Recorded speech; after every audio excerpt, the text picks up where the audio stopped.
Hai, Assalamualaikum dan selamat sejahtera. Saya Nur Syakila binti Muhammad Syoki dari Universiti Teknologi Malaysia ingin mengucapkan jutaan terima kasih terhadap pihak Global Academia Network kerana memberikan saya peluang untuk menyertai Global Multidisciplinary Conference on Social Science, Education dan Teknologi pada tahun 2021. Saya ingin membentangkan mengenai keperluan elemen 5 minda keusahawanan dalam kalangan mahasiswa, iaitu kajian rintis. Isi kandungan pada perbentangan saya akan merangkumi abstrak, pengenalan elemen 5 minda keusahawanan, metodologi kajian, data kajian, kebolehpercayaan instrumen dan kesimpulan. Minda keusahawanan adalah isu yang berkaitan dengan pemikiran yang wujud dalam kalangan pelajar. Kajian rintis ini dilakukan untuk mengenal pasti tahap kesepakatan terhadap unsur-unsur keusahawanan 5 fikiran yang dianggap perlu dari perspektif pelajar. Terdapat 5 elemen keusahawanan iaitu minda mengenali peluang, minda merancang, minda berdaya tahan, minda mengurus risiko dan minda aplikasi. Kesemua minda ini akan saya kupaskan selanjutnya. Hasil kajian menunjukkan bahawa semua item yang diuji berada pada tahap tinggi serta dianggap perlu dalam menyediakan instrumen untuk kajian selanjutnya.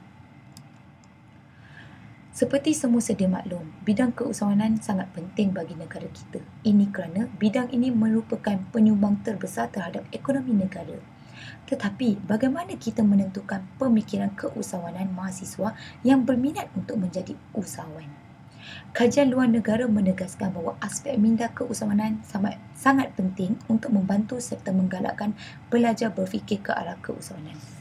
Tetapi, kajian dalam negara tidak menitik beratkan aspek minda keusahawanan ini. Oleh itu, kajian ini cuba mengenal pasti elemen-elemen minda keusahawanan dalam kalangan pelajar berdasarkan persepsi mahasiswa yang bakal menjadi graduan. Terdapat 5 minda keusahawanan. Yang pertama, minda mengenali peluang. Minda mengenali peluang adalah penting untuk keusahawanan.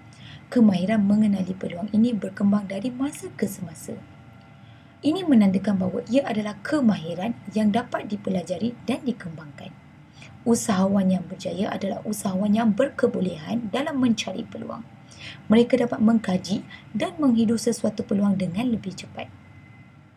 Minda merancang pula adalah minda untuk menentukan keperluan, menggabungkan idea, orang atau objek fizikal yang berbeza dengan cara baru dan menarik. Usahawan seharusnya tahu merancang produk dan perkhidmatan mereka, struktur usaha mereka, struktur penawaran equity dan hutang mereka.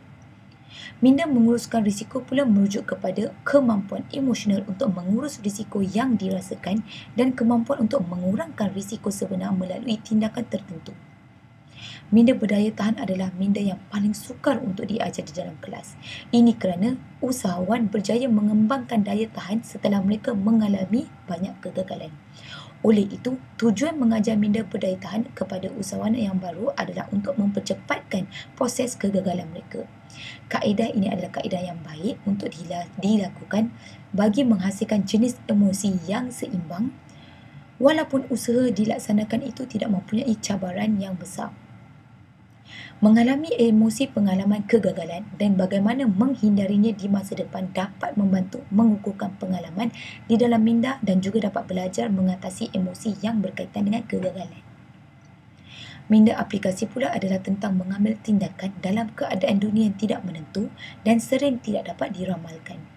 Minda aplikasi telah menjadi elemen sokongan yang penting dalam bidang keusahawanan. Hal ini adalah berlandaskan kepada anggapan bahawa sesuatu kepakaran dapat dipelajari melalui proses amalan yang dirancangkan. Thomas Dunning telah menghubungkan 5 pemikiran Gardner secara khusus dengan pendidikan keusahawanan. Beliau mengesan perkembangan pemikiran tentang keusahawanan dari teori sifat melalui behaviorisme dan teori kognitif yang lebih baru. Dia juga menunjukkan bahawa 5 minda Gardner dikembangkan dari metakategori kemahiran kognitif yang terdapat dalam pemikiran dan digunakan untuk tujuan objektif dan kaedah kurikulum. Kajian ini bertujuan untuk mengetahui tahap persetujuan terhadap elemen minda keusahawanan yang perlu dari perspektif mahasiswa. Kajian ini adalah merupakan satu kajian rintis yang menggunakan kaedah kuantitatif.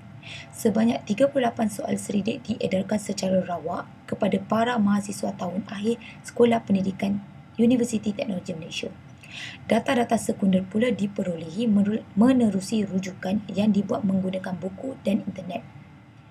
Berdasarkan buku Kaedah Penyelidikan Pendidikan, nilai alfa yang melebihi 0.6 dikategorikan sebagai item yang boleh dipercayai dan boleh digunakan dalam kajian sebenar. Instrumen kajian ini diukur menggunakan skala Likert dengan penyataan persetujuan sangat tidak perlu hingga skala sangat diperlukan.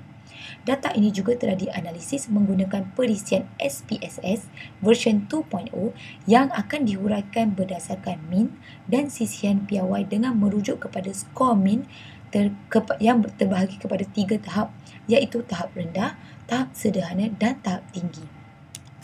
Seperti yang boleh dilihat pada jadual 1. Julat skor min 1 hingga 2.33 adalah dikategorikan sebagai tahap rendah, manakala julat skor min 2.34 hingga 3.66 dikategorikan tahap sederhana dan julat skor min 3.67 hingga 5 dikategorikan sebagai tahap yang tinggi. Berdasarkan jadual di atas, bilangan responden yang terlibat dalam kajian ini adalah mahasiswa lelaki seramai 12 orang, mahasiswa perempuan seramai 26 orang, menjadikan jumlah responden yang terlibat adalah 38 orang.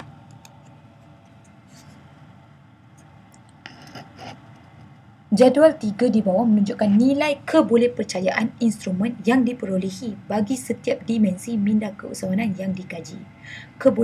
Kebolehpercayaan instrumen ini dinilai berdasarkan nilai alfa Cronbach. Keputusan adalah seperti yang berikut. Terdapat 5 minda keusahawanan dan nilai alfa keseluruhan adalah 0.929. Nilai alfa 0.29 ini menunjukkan bahawa item-item soal selidik yang digunakan sangat sesuai dan boleh dipercayai kerana nilai ini dikategorikan pada tahap yang tinggi. Jadual ini juga merupakan ringkasan terhadap skor min yang diperolehi dari setiap elemen. Setiap sub elemen minda mengenali peluang, minda merancang, minda berdaya tahan, minda mengurus risiko dan minda mengaplikasi mendapat tahap min yang tinggi. Oleh itu, berdasarkan elemen-elemen 5 minda keusahawanan, ia perlu sangat bagi mahasiswa yang boleh membantu memotivasikan mereka ke arah menceburi bidang keusahawanan. Majoriti pelajar telah memberikan persetujuan yang tinggi kepada semua elemen konstruk, yakni dimensi utama, dan juga elemen sub-konstruk, iaitu item-item minda keusahawanan yang dikaji ini. Hasil kajian ini juga dapat membantu penyelidik untuk meneruskan lagi kajian supaya menggunakan item-item soal selidik yang telah dipersetujui oleh responden dalam kajian rintis ini. Sekian daripada saya. Terima kasih. Assalamualaikum dan selamat sejahtera.